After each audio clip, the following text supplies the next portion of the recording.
things set up, that they'd normally done in the past, but one of them doesn't do it anymore, she moved or something, and then another guy, he, went in, he does some other kind of work that he didn't have time to do. So we lost a couple of the vendors that they've used in the past, so we were kind of scrambling for something there the last week or two, and we were like, so we were kind of stuck, but, you know, cause we really, you know, we were planning on one thing, and when you get cancellations, it kind of leaves you in a bind, cause everybody's doing National Night Out everywhere, I mean, so you're, Right. they're already committed, so you're kind of, take what we can get at the last second here, cause those, I think it was two of them that we normally would have contracted with that weren't able to help us, so, but it still turned out pretty good. It was still good. Yeah. So. Boat Ark looking better down there? It looks great. He left a bunch of crap in the road. I told Swish, I think it was yesterday, I said, go down there and get the limbs they left. I said, but I'm not gonna complain too much because, you know, we can just pick those up and throw them off on the side or burn them in a pile somewhere, I don't care. I mean, it's still, I'll take it, at this point, so, I don't know, when I talked to the guy that was contracted to do it, he wasn't sure they were gonna continue into the fenced area where the, I guess, where the business used to be, cause he says, I don't know that they wanna go that far, and I said, right now, I'm pretty happy with where we're at, so, if they wanna do that, that's, certainly they're welcome to do that, and it looks fantastic, I mean, compared to where it was, I'm not gonna complain too much, cause I didn't expect him to cut down a lot of the trees in the easement there either, so, but they did a lot of that, which surprised me, but it's turned out pretty well, I think, so. Yeah, they were out there Saturday cutting trees. Yeah. Yeah, and I think they picked them up on Monday, maybe? Can't remember.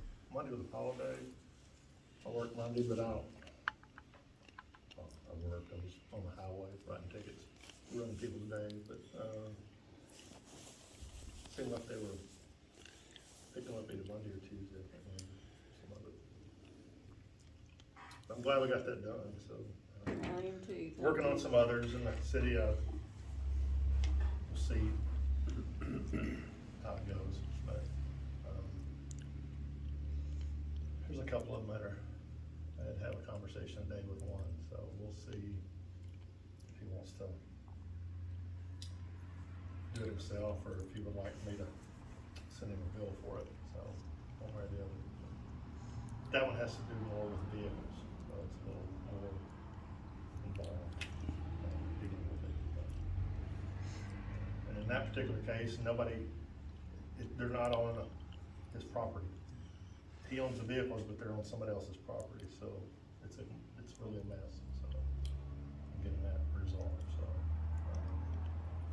I'm gonna give him a couple weeks and we'll revisit it again and we'll see what happens, so. No, I appreciate all you're doing. Yeah. Last time, what else did we talk about? That was one of them. The halfway house. So I did meet with them. I talked to the mayor about this. It's not a halfway house. He is ministering to people. At least that's what I'm being told and how this is all being presented. They are keeping the property pretty clean for now, so they've been communicating to me, so we have that going for us, so we'll see how this goes and what it looks like. I actually stopped and talked to them, walked up to the house a few weeks ago. It was right after the last meeting, so we'll see how this plays out. I told the mayor we'll just kind of play it by ear and see what type of reaction we get, cooperation. So far, the last few weeks have been okay, I think, so. How many residents do they have? At the time when I stopped by, there were 3 there. So, he says that they come and go. He says it's from his church. And I said, well, and he came up here and we had a meeting about it, and I said, you know, if it's a halfway house, I can check that through the agency with the state and see where you're at. And he goes, well, what you're gonna find is I don't have a halfway house. I said, okay, well, that's real easy to find out for me. I said, and if that's the case, then you have to have certain things, which they didn't have when I was there visiting. So that led me to believe they're not a legit halfway house. So he's doing some sort of ministerial work, it looks like, because in a halfway house, you're gonna have, when you walk in, you're gonna have, certain, agency notices are gonna be present. And none of that's there, so, at least, it wasn't there when I was there, so I didn't see it. Normally that would be the case in any type of group home or halfway house or any of those. There's gonna be certain things when you walk in the door he didn't have, so he's probably not lying on that part because he would have had to have that, so.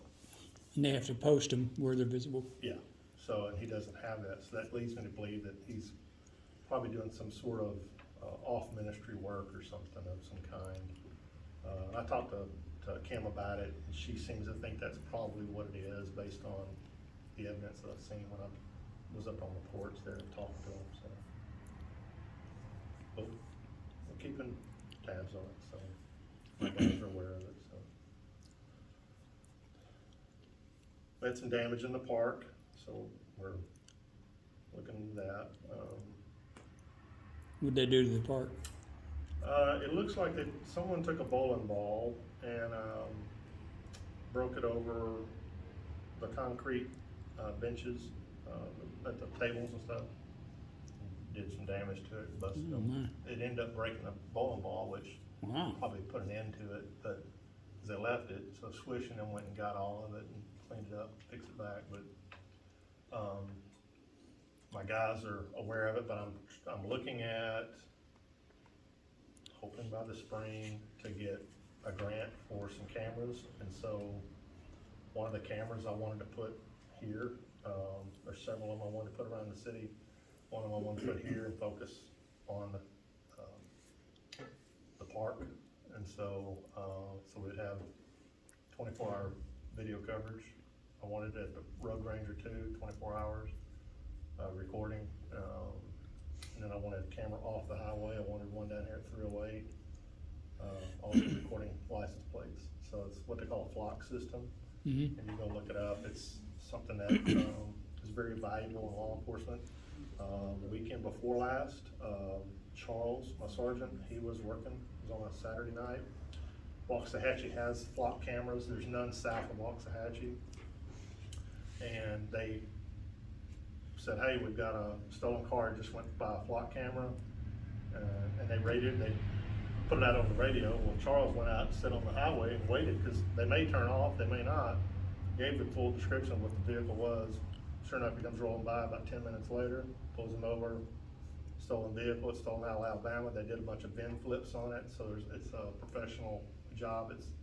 What the sad part was the driver had no idea. He had just bought the vehicle for $19,000 cash. Oh my. And so he's out the cash. So now we're having to work with 2 different agencies on trying to get video for where this transaction took place, which Charles was able to get. So the flock camera was really cool in stopping it, and because he would have driven back wherever he was gonna go, and he's an innocent victim in all of it now. He didn't have a driver's license, so we got his signature on a ticket for that, but I mean, that's a different issue, but we didn't charge him for the stolen property, and we didn't arrest him, any of that stuff, so, we wanted to, I'm trying to get that set up for us, some flock cameras here, trying to, I try to use the 308 camera as a data collection point, because I'm still fighting with the state over a commercial motor vehicle certification to be able to do safety inspections on these trucks. And so I wasn't happy the other day, I think it was last Wednesday, I think it was last week. The county was doing that out here. And I went out and talked to him, I said, is she doing safety inspections on commercial motor vehicles? And he goes, yeah, always. And I said, why can't I do that? He goes, you don't have enough people in your city. And I said, then why are you here? He goes, well, there's a lot of trucks here, and I'm making a lot of money for the county. And I said,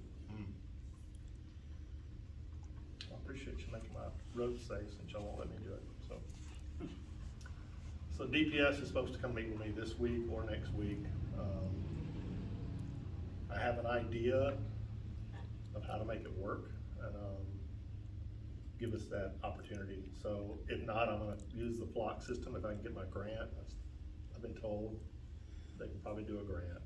And get that, that'll probably be till spring though before I get it fully in place, and I'll let y'all know when I get that. But that'll help us maybe move in that direction where I can show, you know, a state senator or legislature, here, this is how many vehicles are coming through my city every day, and this is how many are commercial motor vehicles, this is what they're doing to our roads, and this is this, and this guy, I can point out this guy's a safety violation here, there's one here, and we need this for our citizens and roads to be protected. So try to use it as a data collection, so. There's other things that the camera system can do, so, it's pretty limitless on, you can set it up to, obviously hit for stolen, but you can set it up to hit for a registration violation that's more than a year out.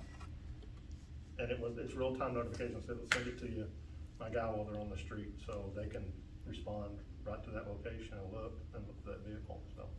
If it's a warrant, they can obviously hit for that, so we would. So it's just another tool we're looking at to Sure. help us on keeping as safe as we can here. So, traffic stops are up. Y'all probably noticed that. They're way, way, way up. Kim has informed me of that. Citations are way, way up. But most of those citations, 83+% are occurring out on the highway last month, so they're not occurring in town, so you're not seeing them here. So we're trying to focus on the 35 corridor as much as we can. That's where our drug runners are at. That's where our stolen vehicles are at. So we're trying to, we don't want to completely ignore the city. So about 16.5, 17% almost was in town stops. So there's still going to be some in town. And a lot of that is commercial vehicles we're stopping. So, and some at night. My guys at night are stop a lot. So. You touched on Road Ranger with the camera. I know that prostitution has been associated with truck stops. Correct. Have we experienced any problems? Not yet. That's what when I was hired on, I had a meeting with them in May, late May when they hired me. I didn't start till July the 1st, and I came in here and we had a meeting, and I asked them about that issue, and they're like, we haven't had that. I said, are you sure? And they're like, no. And Chuck, the outgoing chief that was in her, he said, Kev, we haven't had any of that. I'm like, it's just a matter of time. That's why I would like to set a camera there. Good. Because where you're gonna have that issue is gonna bring in, it's not so much, I don't want this to sound wrong, the prostitution doesn't bother me near as much as what the element that's brought with it. Sure. The drugs, the violence, that stuff. Because a lot of times the prostitution, you know, they call it a victimless crime, right? So that's between two adults, they go in a cab of a truck, nobody knows what's going on or what's happening. That's one aspect of it, but it's what they do when they come out and they're dropping needles and drugs and they're doing dope deals or whatever. So that stuff tends to go hand in hand, and that's what I want to focus on from that. So I don't, you know, I worked at 8 years at doing special investigations on child crimes, and what I found, a lot of the truck stops were places where we had to do some intervention and investigations. And a lot of it we found were, it could be girls, typical standard age was 12 to 14 when they were being victimized in traffic. But then I would run into some that were 19 or 20, they're just as much of a victim. And when I talked to them, you know, one of them she was the daughter of a preacher, and you know, these are good kids that got caught up in something and they can't get out of it. And So we would run details like that on a lot of truck stops, and we would catch a lot of it, but that's part of the element I would more look at than necessarily adults. I'd be trying to look at child crimes that are occurring right in front of us, so, people are just not aware of it, when there's someone who's being trafficked, and it looks like they're just, talking, and there's other things going on there, so. Have we experienced any increase in DWIs with the new bar in being in town?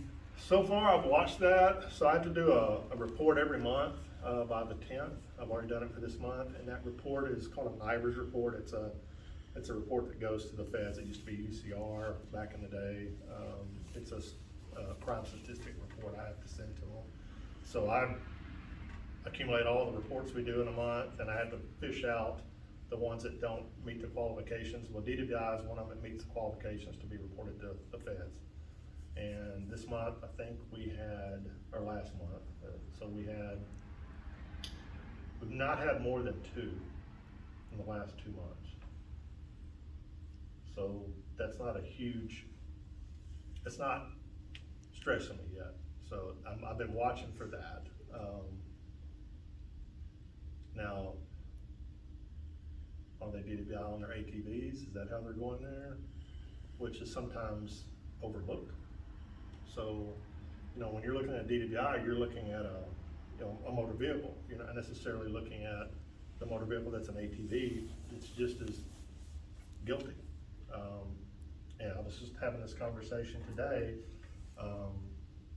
We're looking at a policy on that. They're going to talk about it tomorrow at the council meeting. I wrote up an ordinance policy that has to be signed off on and voted, and they're going to talk about it and kick it around tomorrow and decide how they want to proceed with it. They asked me to do that. I did that, so we'll see what happens. But I talked to the mayor on National Night Out about it, and I said, I'm not asking for a lot. I said they just need to register their vehicles, pay a $30 fee, make sure they got insurance, and a 16-year-old licensed driver at least driving it. I said, because again, when I worked for the state, we had several of those accidents that were usually fatalities, and we find it was a 9-year-old driving an ATV or 11-year-old or whatever. And I said, ain't nobody got a license, nobody's, worried about insurance until somebody crosses 77 and an 18-wheeler hits you. So, that's, as I told the mayor, I said, that's going to happen. We need to have a plan in place that these are the structures of having an ATV here and how it has to be operated. If you're in violation of that, you'll get a ticket. So, there's something to be said for the fact that if you're a licensed driver, you should be able to handle that ATV better than what a 9-year-old probably could handle. But people, you see them all the time, and they think it's like a golf cart, no big deal, and they get out here on the road, and the speeds, they can't judge those speeds like an adult's gonna be able to tell, when a car's closing in on you, how fast it's really going. And they misjudge, and then end up with tragedy. So, trying to avoid that. There's so many of them here, whether it be a golf cart, UTV, whatever. So, some of the members of the council thought it was time for maybe a formal policy on it. So I wrote that. So we'll see what happens tomorrow.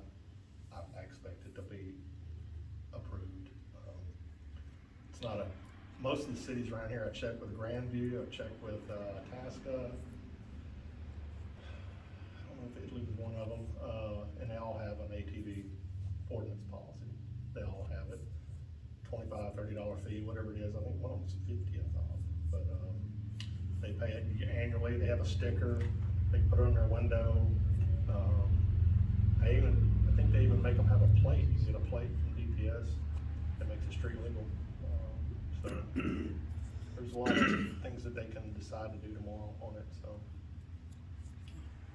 Well, I hope they do something about them coming through all times of the night with their loud music. Yeah, and we talked about that, is that the loud music and the loud mufflers, and so I put that in there. I wrote the noise part of it in there as a violation. So I think Councilman Lockhart has definitely been a proponent of, apparently there's we have found there's a couple of them that are right next to her or behind her or whatever, in front of her. Go over there and look, and, that have basically cut their muffler off, and so it's pretty loud. And so, and then others have the music blaring, so it's the same as a muffler to me, so it's, you're still creating a decibel level that's not acceptable. And the littering, Yeah, yeah, so, it's Yep. kinda out of control. Beer bottles, Beer wine bottles on our property. Wow. Yeah. where y'all at? On the corner road. Okay, And there's some out there now. yeah. I'm sure. Every weekend there's more bottles out there. Where do we think it's coming from? We think it's from a vehicle or ATVs? My guess was the ATVs, but don't really know. So I guess neither vehicle you want a open container in, so No. you get rid of it, right? People think, well, I'm not in a car, so I can't be DWI. I'm like, we've arrested people in DWI on riding along. So if it's motorized, you know, you can get held accountable for it. So a lot of people think, oh, it's carte blanche, I get to go and do whatever now in an ATV. The street laws are still applied now. The thing is that they're not usually going to, most of them, exceed the speed limit because they can't get up that fast, most of them, there's a few who can. But I put in there that they can't go on a road that's got a speed limit greater than 35 miles an hour. So that means they can't get on 77. They can cross it, they can't get on it. So if it's. Yeah, so there's not supposed to be on 77 or this or 308 either. Right, so that's gonna, so the speed limit is how I'm getting around that where I say if it's 35 or more, you can't be on that road. So that's kind of the stipulation I put in there, so we'll see if they fly off on it. I'm just trying to find a way to, you know, it's real hard to, when I'm writing a policy, to come up with, you know, how do I regulate that? And I think the best way is to just say if the road is, because that, to me, that denotes it's gonna be a highway. If you get up above 35, 40 miles an hour, you're probably getting into highway areas, whether it be an access road, farm market road, 77, whatever, you're gonna start seeing a lot faster traffic, and that's where that judgment comes into play when you got a kid riding or driving it, and they can't judge that speed and that vehicle coming at them. That's where we have our issues. Yeah, it could be dangerous. I understand everybody wants to have fun. Yeah, and I get it, I mean, I got a golf cart, but, and I've had an ATV, I've done them all, but they're fun, but they need to be, you know, adults need to be driving, not. Yeah. I saw one the other day, it was a little kid driving it, and I pointed to him like, can't be doing that. So, I can't write you yet, but pretty soon, so, I think.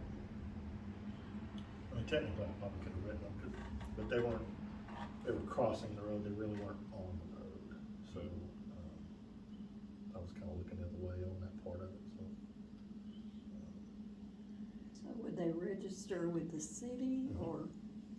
They'd register with the city, they would register with a driver's license, the owner, insurance, and I would ask them for a plate, $30 fee, and we'll come up with a sticker for them, and they can put it on there, and that way we can readily see that they are in compliance when we see them, when we walk up to it or whatever. But, you know, we'll see. I don't think there's gonna be too much problem. I talked to Kim right before the meeting if that was gonna be a problem. She didn't think it would be, so, we'll see.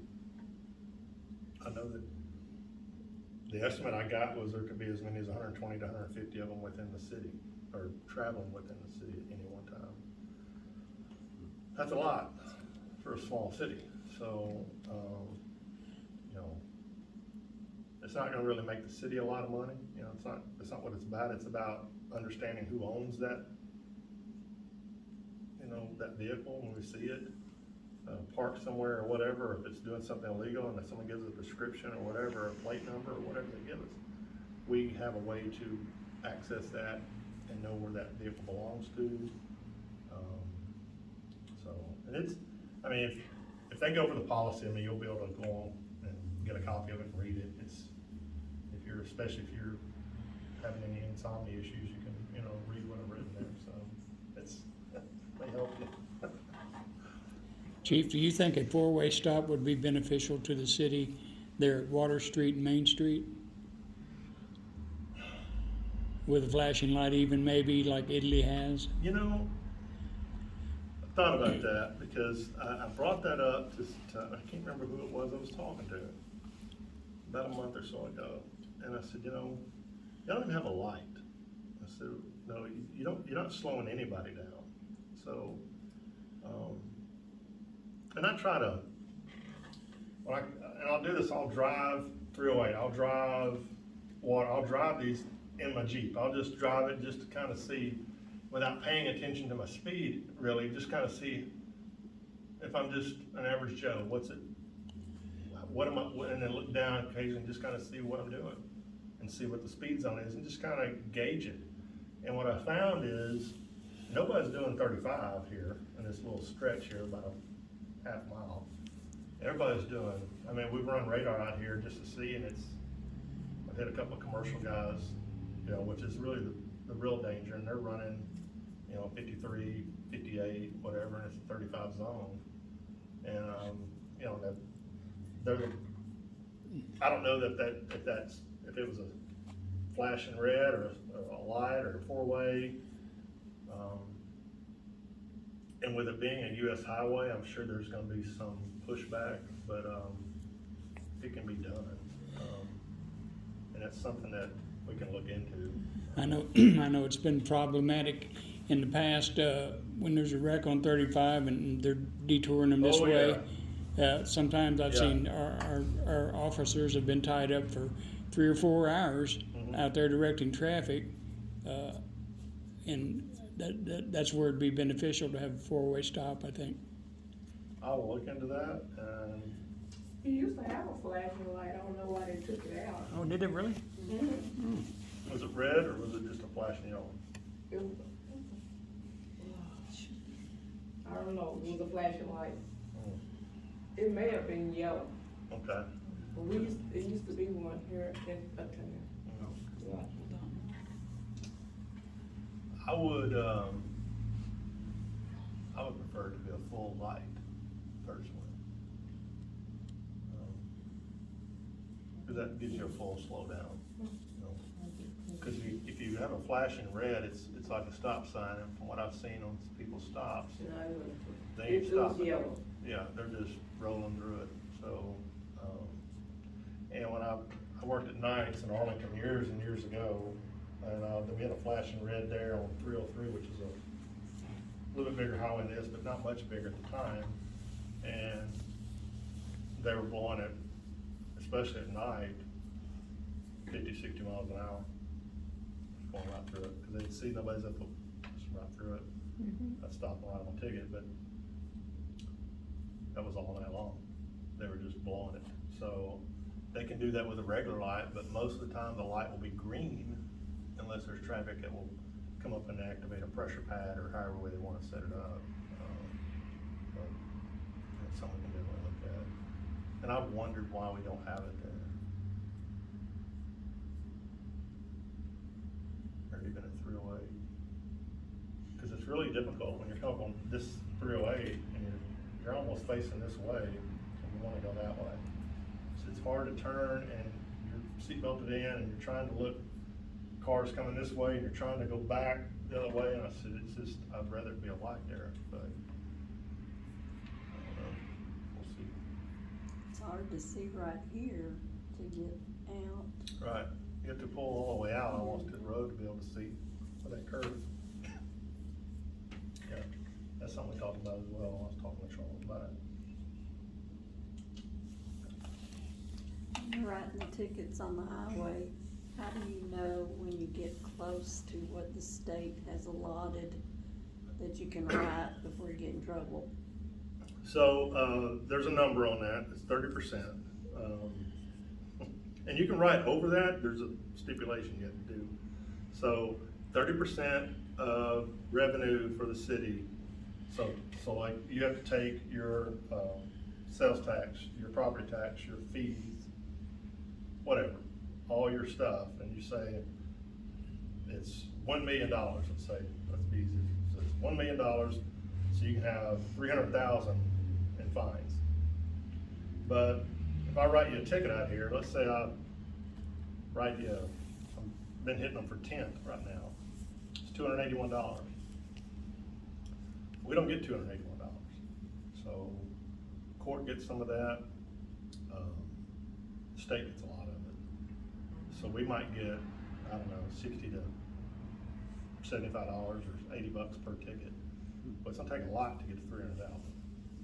So, and I figured it up is that, okay, well, if we do this many and we write this many at an average price of $225, well, now we're only gonna really get, let's say 80 of it. I'm even giving a big number, and then we're still not quite at 300,000. So you can, it'd be real hard once you start getting sales tax revenue that's now doubled, because it started doubling now on October 1st. It's gonna be real hard for us to hit that number. To give you an insight on that, last month, okay, August, we wrote 104 tickets. July, we wrote 54, that was my first month. We wrote 104 in August, 216 last month. This month, today, when I walked out of the office an hour ago, we were at 223, with 2+ weeks still to go. Kim and them were having to work really hard. So, because we come in and just pile them in a box, and they have to take them and do the affidavits, and they come in and there's another 25 tickets sitting there. You know, I walked out there Friday and I did 28. I came in Monday on a holiday and wrote 27. I never left 35. I just literally got on it. I would go up to their shop, I'll turn around, I catch one coming back, go down to 934 with a second one, come back, catch one. I'm just making a loop. And I can write 4 per loop. Well, I know they deserve them on the highway because the way they fly down through there, but why does the state not catch it whenever they've paid out the amount? Why don't they just cap it? I know we're paying from years ago. And we're almost done with that. We're almost done with that. I think next summer we will be done with it. I talked to the comptroller, had a conversation with them. We should be done with that. So when you go above that number, because I asked her, I said, okay, so I go out here and we're writing 600 tickets a month and we hit it. She goes, you can hit it? That's fine. I said, what happened? What I need to do to be in compliance? She goes, for every ticket you write that you're over, you can keep $1 and send us the rest. It's $1 a ticket. I'm like, okay. So I told Kim, I said, so when we get close, hey, I ain't working for $1. So we'll just shut it down. So, but I don't want to get to that threshold. So, because I explained to them, I said, we need to stop short of it. If we're going to get there, I said we need to stop short of it by $2,000 or $3,000 with the fiscal, depending on where we're at in the fiscal year, because sometimes you're going to need to write a ticket, whether it's a domestic assault, something like that, and those are $400 or $500. I said, or an accident ticket. So we need to have room to be able to do regular investigative ticket work. So don't go all the way to the threshold and sit, or you're going to get $1 for that ticket too. So,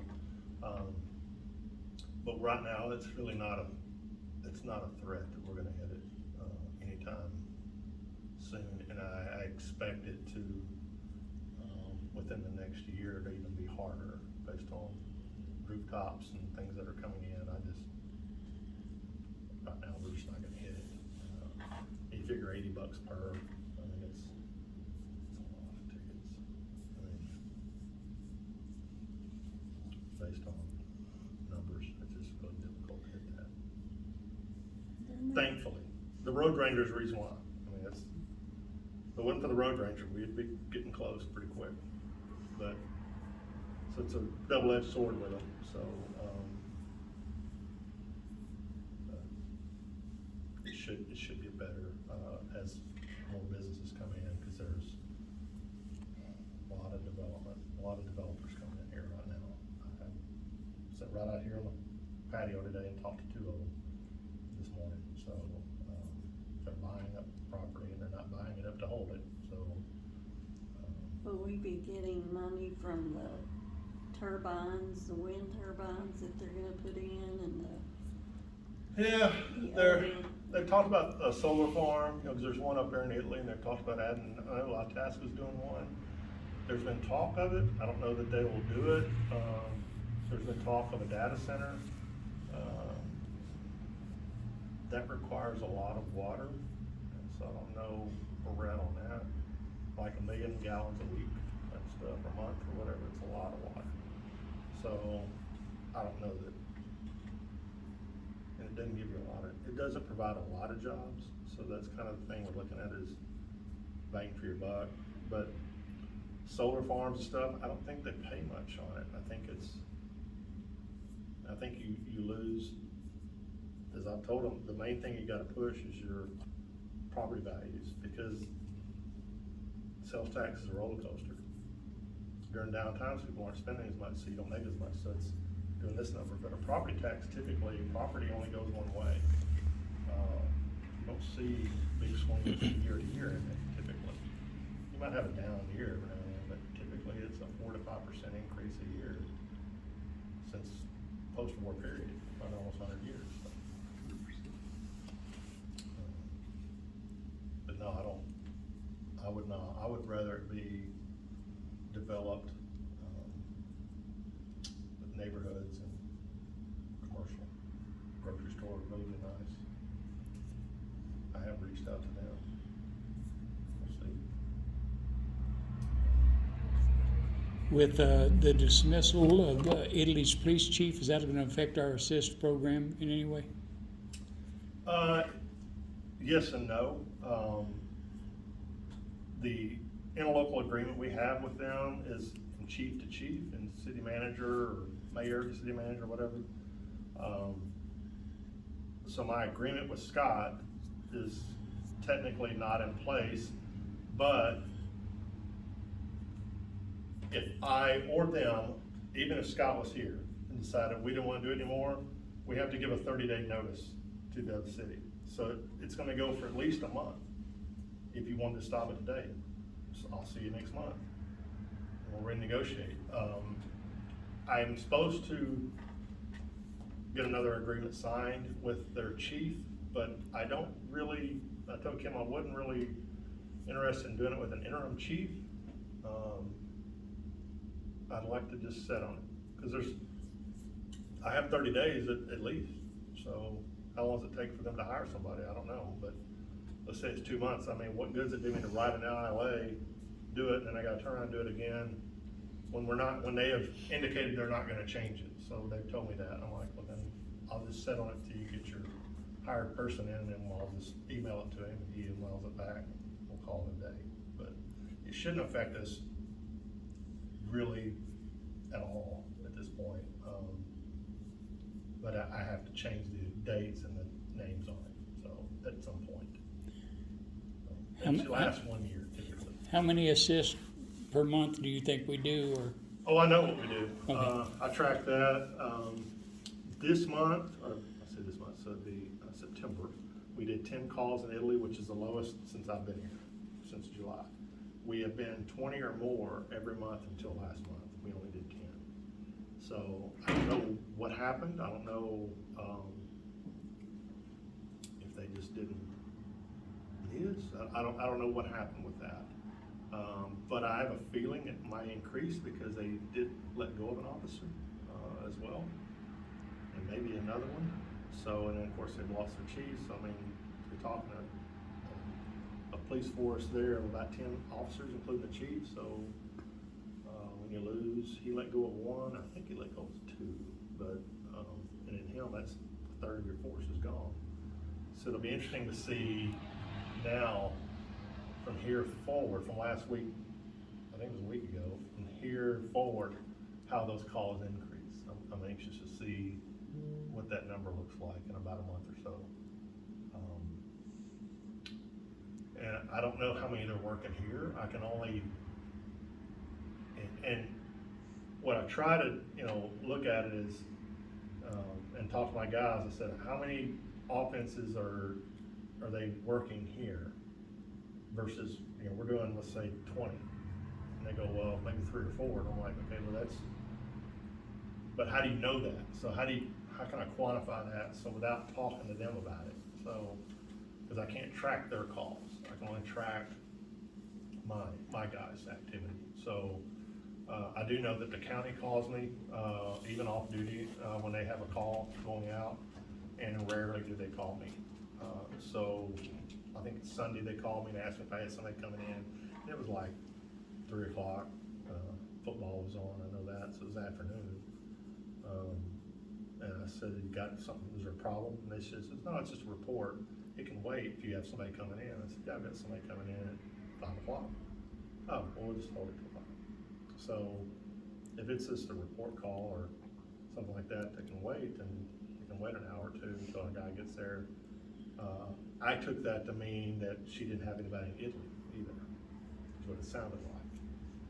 Because when I said, I have somebody at 5, she was, oh, great, thanks. So it was almost like she's gonna have somebody she can dump calls on, I guess, I don't know, which is fine, but that's the way I kind of took that, the way she presented it. Yeah, we're working, aside from last month, about 20 per month, which is, you know, for 3 officers, that's a lot. You know, we're a department of a third of their size, and we're working 20 calls there, so it is definitely something we've taken note of, and council's taken note of it, so I don't think they knew that they were working that many previously, because I don't think they tracked them, but I like to go in and look in the numbers. You know, just like on traffic stops, I'll look at citations, traffic stops, where are they being written? Oh, okay, over 83% are on the highways. I wanna know where is our targeted area. It doesn't do me any good to know, you know, one piece of information without diving in the numbers. So if I know that we've got 20 calls a month on average, Yep, okay, that helps me kind of know. like a puzzle. Yeah.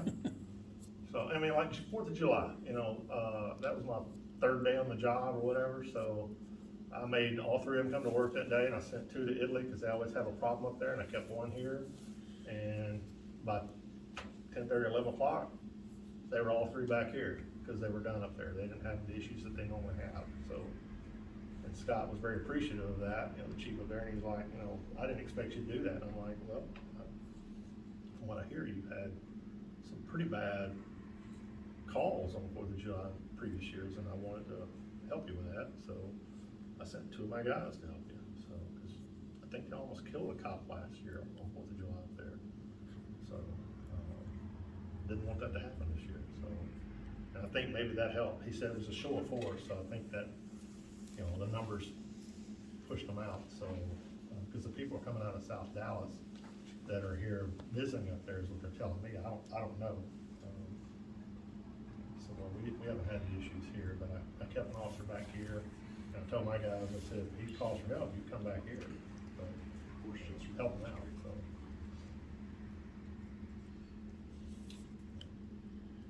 Do you think with the subdivision going in, it was 30-some odd houses, now I think it's 26. Over here?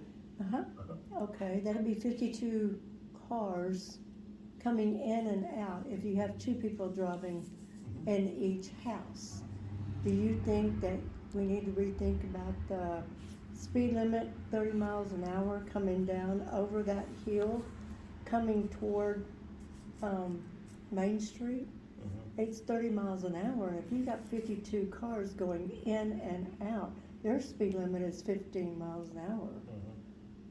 And I don't know if that's gonna create Yeah. a problem. So when I look at, you know, again, it's all numbers to me. When they tell me, oh, it's 34 houses or 28 houses or whatever, I do a multiplier 4. 'Cause that's typically 4 people can be in a house roughly, so I'm looking at, you know, cause that's 100+ people. Yes, And like you said, that's 2 cars per typically, at least, sometimes more.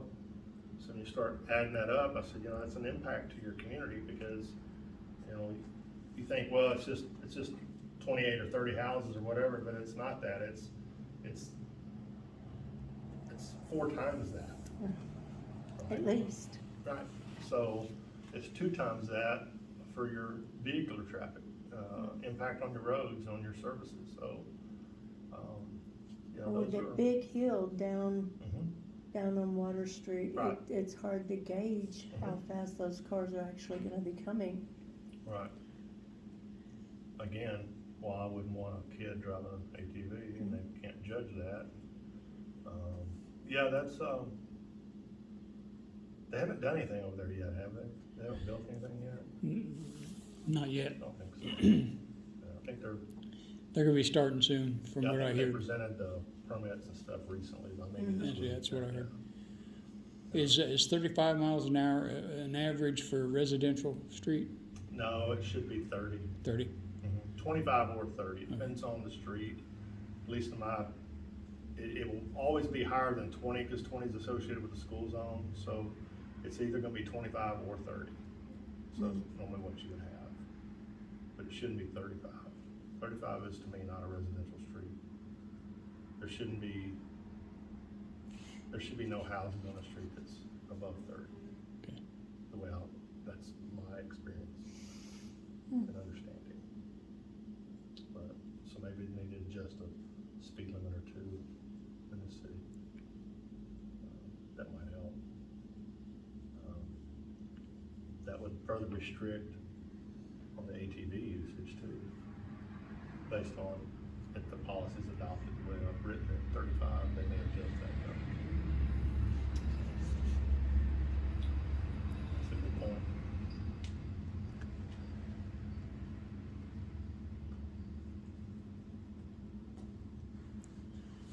How's the school doing? Good. Oh, good. Yeah, she asked me if we had some coverage this week. I guess they gotta play at Avalon, I think, and Did we play out on this week? Friday, Friday, and then they got a volleyball game. fine, Yeah. yeah, you need to do the game. I said, we've got officers there. And she goes, you do? I said, I already got them. They'll be there, so.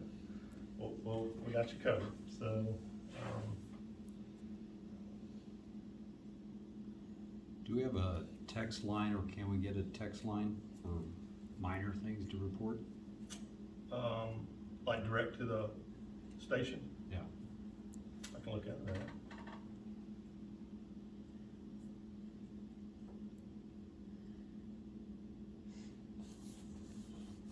We had that when I was an officer in Arlington. We had a line I think you could text or call.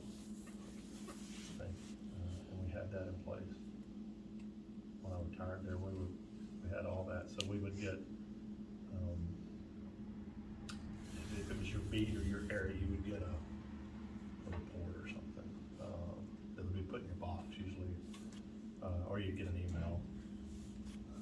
If it came from the mayor, you'd get an email, but, we can definitely look into that. It shouldn't be that big a deal. Get something like that. I'd like that. Yeah, it's. Cause I don't wanna wait a month. If something's bothering somebody, they can send me, notify me. Yeah. Something happens tomorrow, I mean, you gotta wait a month, let me know. Yeah, it's, I lived in Round Rock and they had that there, and it was convenient for Yeah. many reasons. Yeah. Yeah. Like you reported a child in a car at a Uh-huh. grocery store by himself, and things like that. Yeah, yeah. And they responded right away. Yeah, we had, I think they were sent to one the other day on that. It was, I think it was up in Italy. Someone called 911 on it.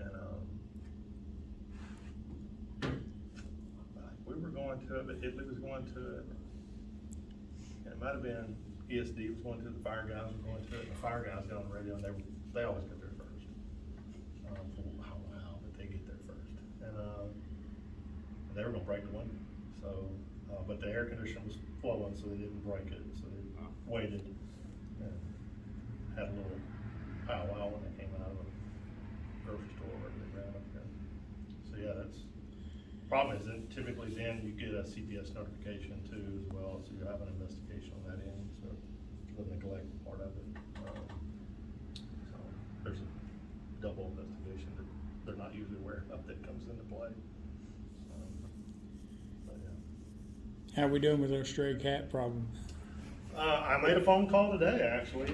We have I have a lady that's, and I wrote an ordinance on it. In fact, that'll be tomorrow as well.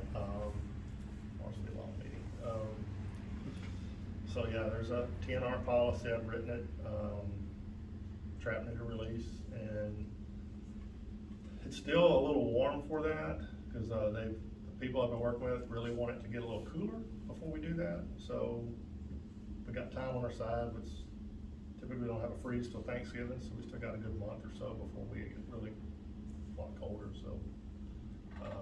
But they wanted to make it a full, I suggested, make it a full policy ordinance of the city that you have a TNR policy, so that you're not accused of killing cats out here, you know, that our policy is you trap, neuter, release, and you take them back to where you trapped them, you release them at the same spot or in the same area. And you'll clip their ear, so that way I'll know as soon as we trap them, if that's a cat that's been fixed before, we can release it right away. Mhm. So, and these are all, and the lady I talked to today, she wasn't able to get back to me, so I'm hoping she called me tomorrow, but, the county's worked with her before, and I was working with a lady in Joshua, they have a vet there, that's just a long way, I'm hoping we can get somebody closer, maybe Hillsborough, but we'll see,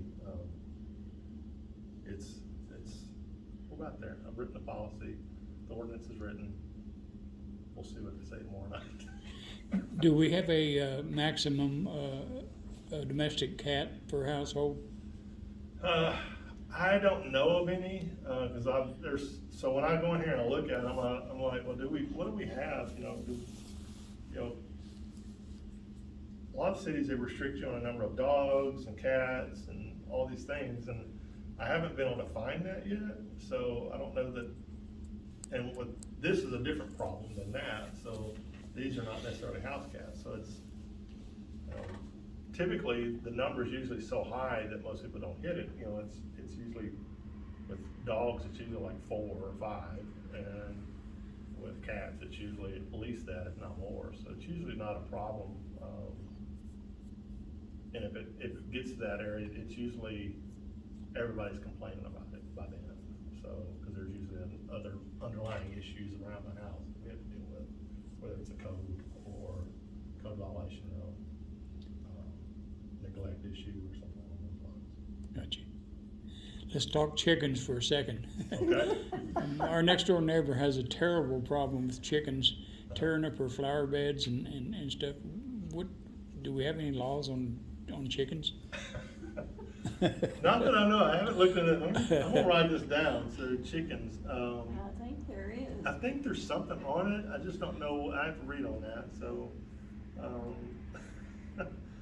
I've noticed a bunch of them down, Cross Main and other areas, so I mean, I've seen them, Like roaming around? what's that? Yeah, they cross the street and people have to honk for them to get out of the road and stuff. We should have Yeah. a sign, Yeah. chicken crossing. Yeah, they were crossing the other day when I was driving out there, I drive slow enough, it's no big deal, but, I'm like, man, I don't know if y'all can get out of the way fast enough for some of these people, but. Yeah, well, they don't do too much damage to a car, right? No, it's not gonna be much, but, it's, I guess, We had them laying eggs, actually. They dug a hole and laid eggs. I didn't know how long that they had been there. yeah, So, yeah, I know. yeah. I I mean, I mean- think it's the roosters that people really get, hacked off about, they make a bunch of noise, but Well, people think free range means free. just, it's not what that means, so. Free range is usually about from here to that water bottle, normally, so. Typically, I have a turkey that got out of my fence, and I was told if my turkey got out again, I would have to get rid of all of my birds. This was a while back. Wow. I try to keep mine contained, yeah, and now they are because they're netted in, so they can't get out, yeah, but there is something in there. okay, I will look it up, I'll find it out, so. It's, But I have a neighbor who lets hers roam, and they come over to my house, and they're on my back porch, and huh, they make a mess. chickens? Yes. If it's chickens. Now, the council asked about goats.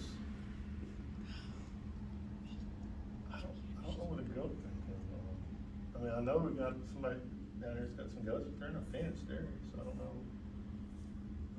I haven't seen them out. I've seen the chickens out, but I haven't seen goats roaming, but,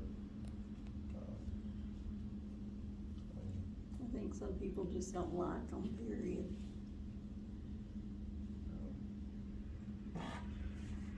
keep my comments to myself on that, so. I'll look into it, yeah, we'll figure out I need to read that up anyway, because it seems to be becoming a problem, so. I'll get back to you on that.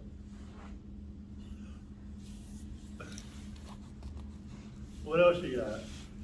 Small town problems, huh? Oh, it's all the same. I don't care if you're in New York or Milford, it's all the same, right?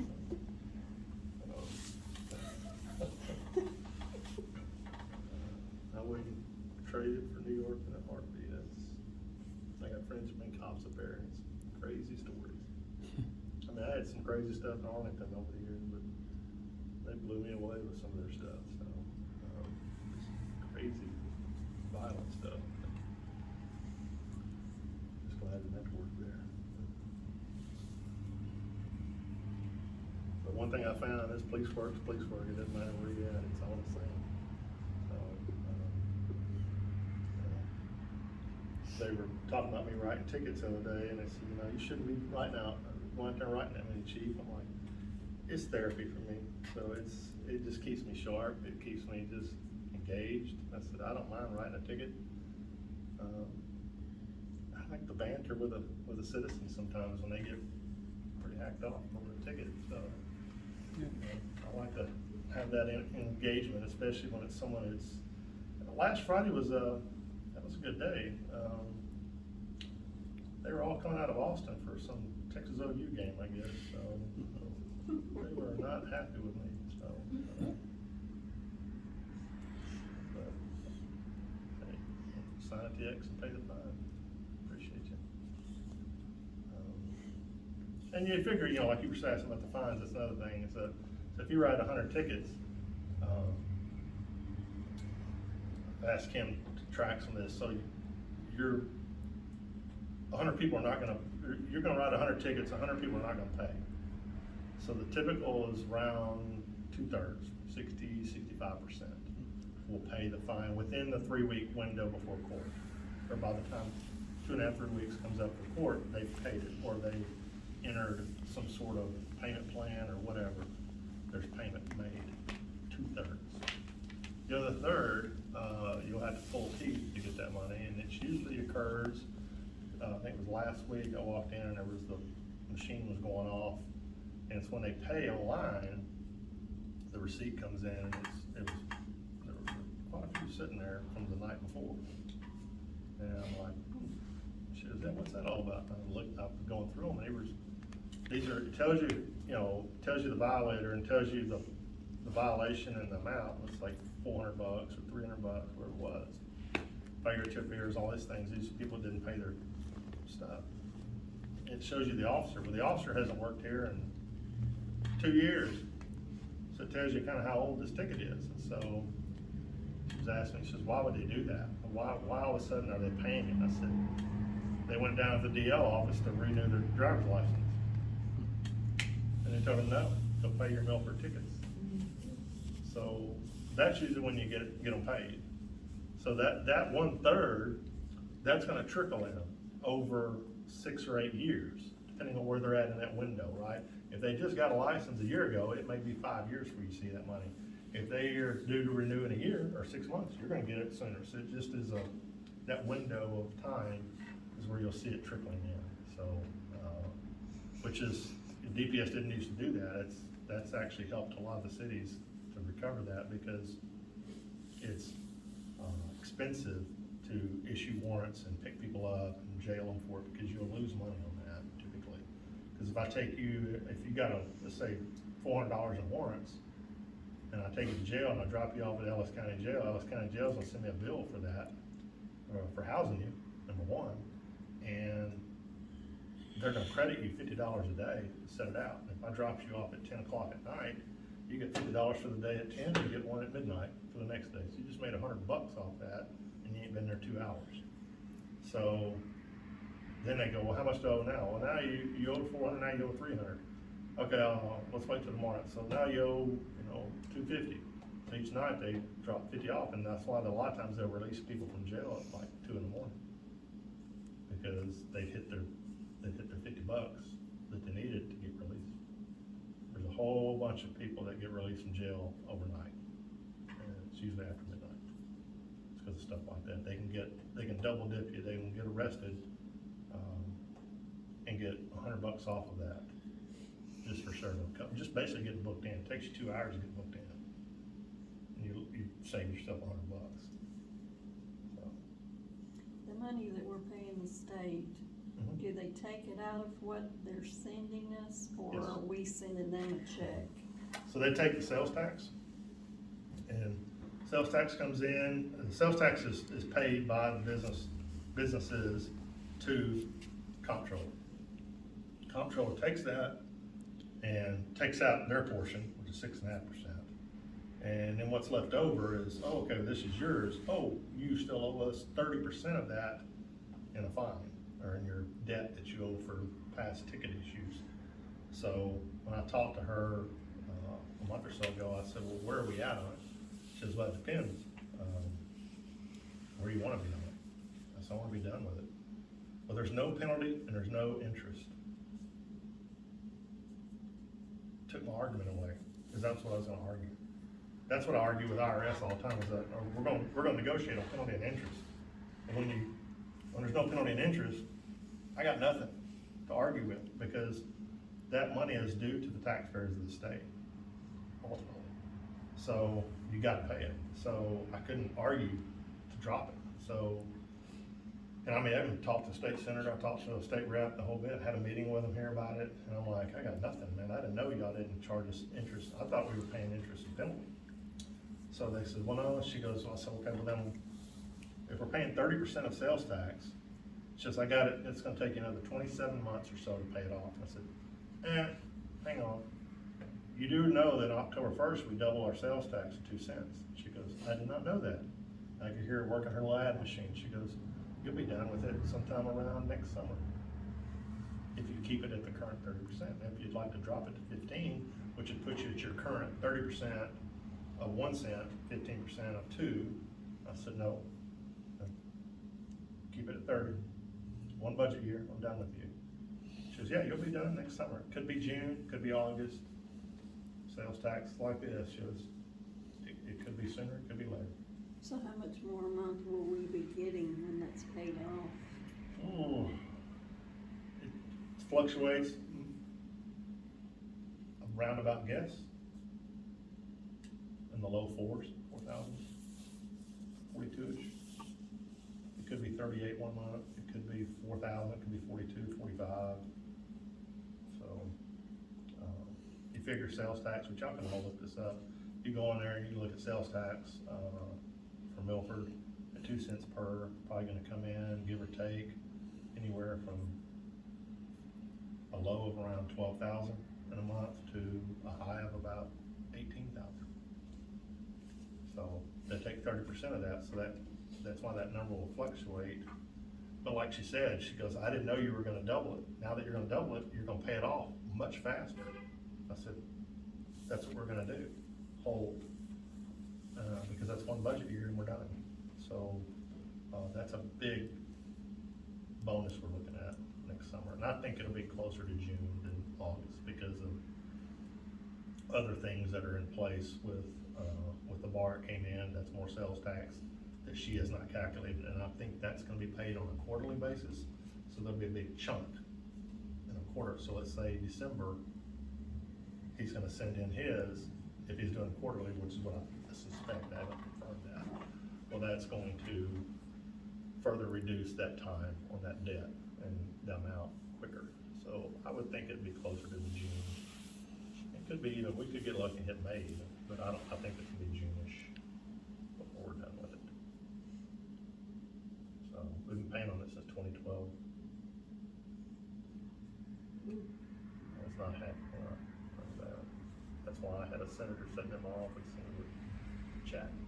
Cause I'm used to dealing with IRS and stuff, and then IRS, I handle a little differently, cause I'm like, I'm not paying the interest, I'm not paying the penalty. Let's start, you know, how about I pay you $500 and we'll call it a day, you know? And the federal government doesn't care, they're okay with that. State government, not so much, cause they're like, there's no penalty, there's no interest. But that takes the wind out of these sales. If you're arguing, trying to make an argument for your city, you can't, I mean, what are you gonna say? What's your, that's straight tax, it's interest-free loan, basically, they gave you. They've allowed you to pay it off. Now, at one time, it was 100% sales tax. So every bit of sales tax went to the state, you never got a dime. So they renegotiated it about 5 years ago to give us some money to be able to function as a city, and that 30% is where they landed at. And I think our balance is somewhere in the upper 30s right now, what we'll have left. So you figure 4 per, that's about 10 months. So sometime next summer, give or take.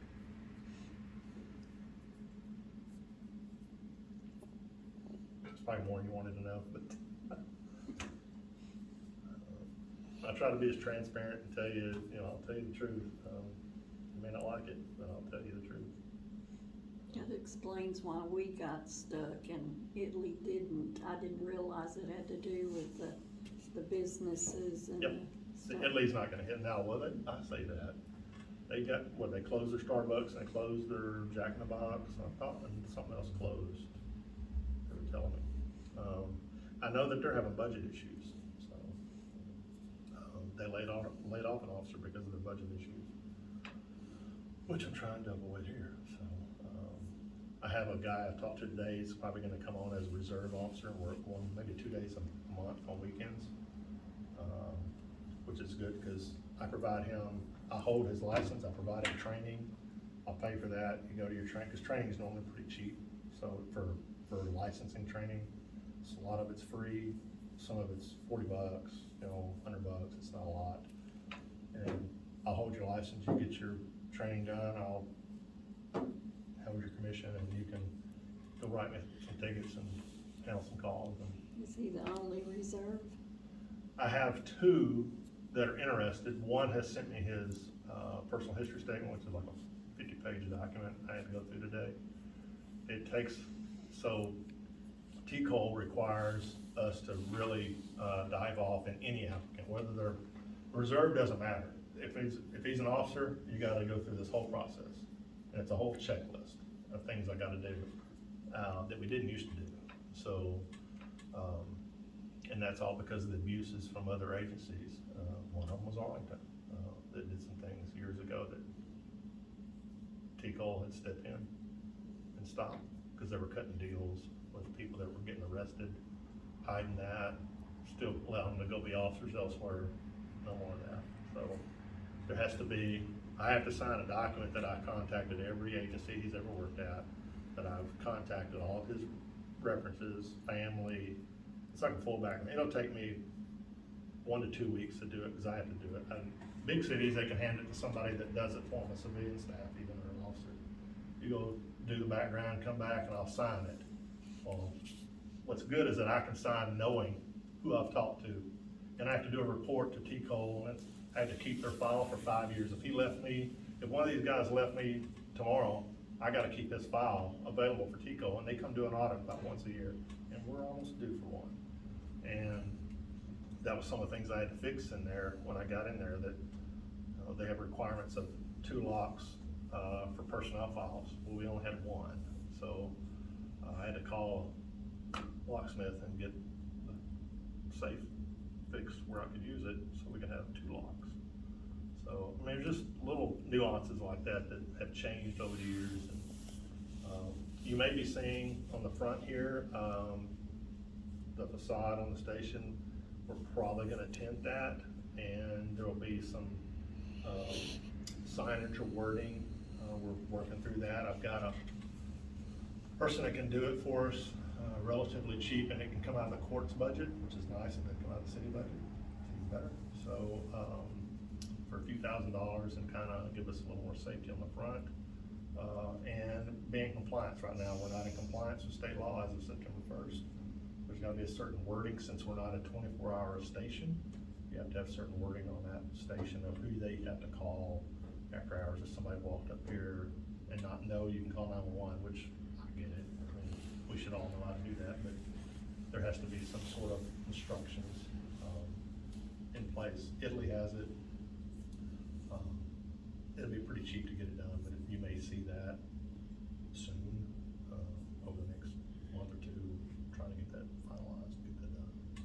What are the guidelines for a 24-hour station? There's gotta be somebody there 24 hours a day. Okay. So, And will we come to that point in time anytime soon?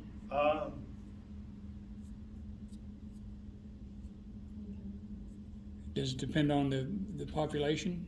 No, it's kind of, so, I would almost have to know what they mean by 24 hours, because, if I can get 24-hour coverage, let's say by next spring, let's say I get a COPS grant, I'm able to add my 4th officer, which would really give me pretty much my full coverage. Is that 24-hour coverage? They may not be at the station, they may be out here on 35 or on 308 somewhere, or working a call, Yeah. maybe in Italy. But is that 24-hour coverage? Nobody's at the station necessarily. I don't know how they, I'm gonna have to explore what TCO really means by that.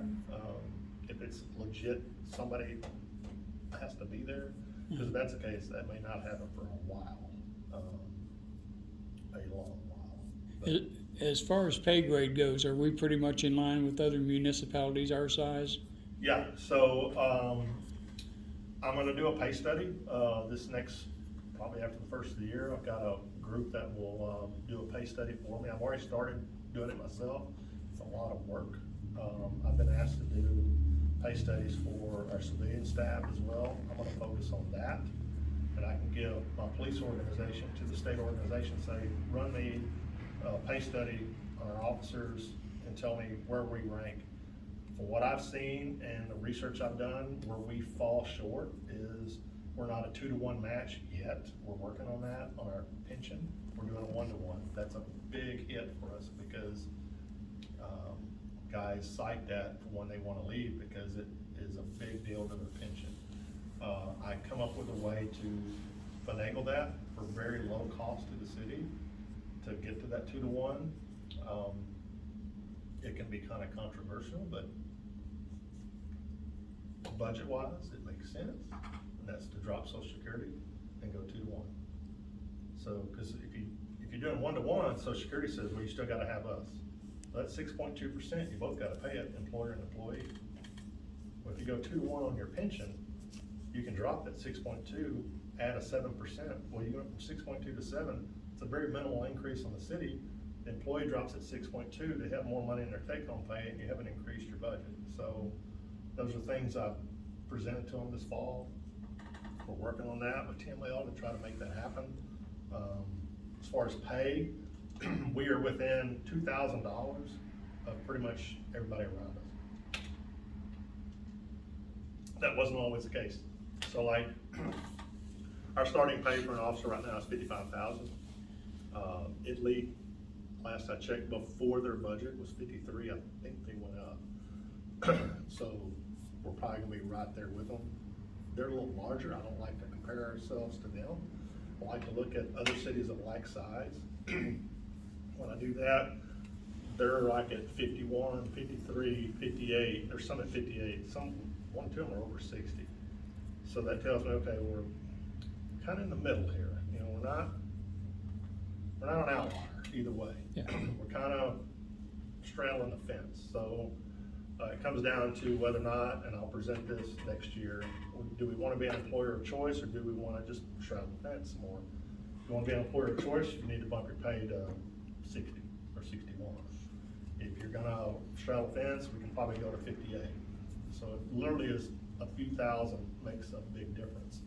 I have a friend that's working over in Alvarado, and I asked how, I was at his house last Saturday, and I said, how much do you make? He goes, we start you at 72 or 73. I'm like, so Alvarado's a lot bigger, right? So But I look at that and go, okay, well. But then I look at other benefits, like with the school. I have a guy that's interested in being the school officer next year, and he's telling me, he goes, I said, well, why would you give up working in Alvarado, where you're making $73,000 a year, and I can only pay you, maybe I can raise it to 60, let's say, by next year, this time next year, maybe I can get it to 60. He goes, 410 work week. I forget about little things like that. He wanted to work the 410s. He goes, I'm off Friday, Saturday, Sunday. That's more important to me than right now, I'm having to work weekends. I'll take a cut in pay to get my weekends. So I have to look at what can I provide. The main thing is, he asked me, he goes, are you a 2-to-1 match? We're working on it. He goes, well, when you get it, why don't you call me?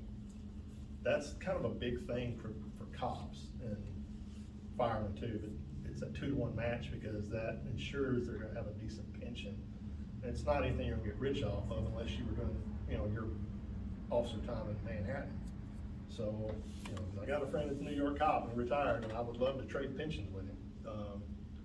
But what he had to go through, I wouldn't wanna do it. So you have to take it all in stride. So, it's all about years of service too. So that 2-to-1 and dropping Social Security would be, I think, a great benefit to our team. The mayor and council has some concerns over dropping that and with disability and things like that, which I've tried to,